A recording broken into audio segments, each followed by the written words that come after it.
CKP ಕಾಲೇಜಲ್ಲಿ BBA study ಮಾಡ್ತಾ ಇದ್ದೀನಿ, ಸೆರಾಮಿಕ್ ಡಿಪಾರ್ಟ್ಮೆಂಟ್. ನನ್ನ ಮೀಡಿಯಮ್ ಬಂದು ಸೆರಾಮಿಕ್, ಸ್ಟೋನ್ ವೇಕ್ಲಿ. ಸೊ ನನ್ನ ಕಾನ್ಸೆಪ್ಟ್ ಬಂದು ಎಲ್ಲದು ಬೇಸಿಕ್ಕಾಗಿ ಪರಿಸರದ ಮೇಲೆ ಇರುತ್ತೆ. ನೇಚರ್, ಹ್ಯೂಮನ್ಸ್ ಹೆಂಗೆ ನೇಚರ್ನ ಯೂಸ್ ಮಾಡ್ಕೋತಾ ಇದ್ದಾನೆ, ಮರಗಳನ್ನೆಲ್ಲ ಕಟ್ ಮಾಡ್ತಾ ಇದ್ದಾನೆ ಮನೆ ಕಟ್ಟೋದಕ್ಕೋಸ್ಕರ, ಮತ್ತು ಫಾರೆಸ್ಟ್ನೆಲ್ಲ ನಾಶ ಮಾಡ್ತಾ ಇದ್ದಾನೆ. ಸೊ ಆ ಬೇಸ್ ಕಾನ್ಸೆಪ್ಟ್ ಇಟ್ಕೊಂಡು ನಾನು ವರ್ಕ್ಸ್ ಮಾಡ್ತೀನಿ. ನಂದು ಯಾವುದೇ ವರ್ಕ್ಸ್ ಆದರೂ ನೇಚರ್ ಮೇಲೆ ಇರುತ್ತೆ. ಸೊ ನಂಗೆ ನೇಚರ್ ಮೇಲೆ ವರ್ಕ್ ಮಾಡೋದು ತುಂಬ ಇಷ್ಟ.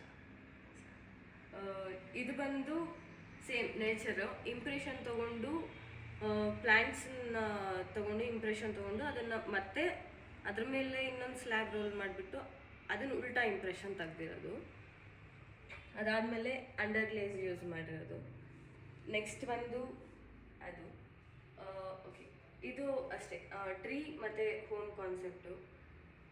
ಅಲ್ಲಿ ಒಂದು ಸರ್ಕಲಲ್ಲಿ ನೋಡೋದಾದರೆ ಬರೀ ಟ್ರೀ ಇರುತ್ತೆ. ಅದಾದಮೇಲೆ ನೆಕ್ಸ್ಟ್ ಒಂದು ಟ್ರೀ ಕಟ್ ಮಾಡಿ ಮನೆಗಳನ್ನೆಲ್ಲ ಕಟ್ಟಿರೋದು. ಸೊ ಆ ಥರ ಕಾನ್ಸೆಪ್ಟ್ ಬೇಸಿಕಲಿ. ಅದಾದಮೇಲೆ ನೆಕ್ಸ್ಟು ಸ್ಟಕ್ ಅಂತ ಒಂದಿದೆ, ಶಿಪ್ಪು.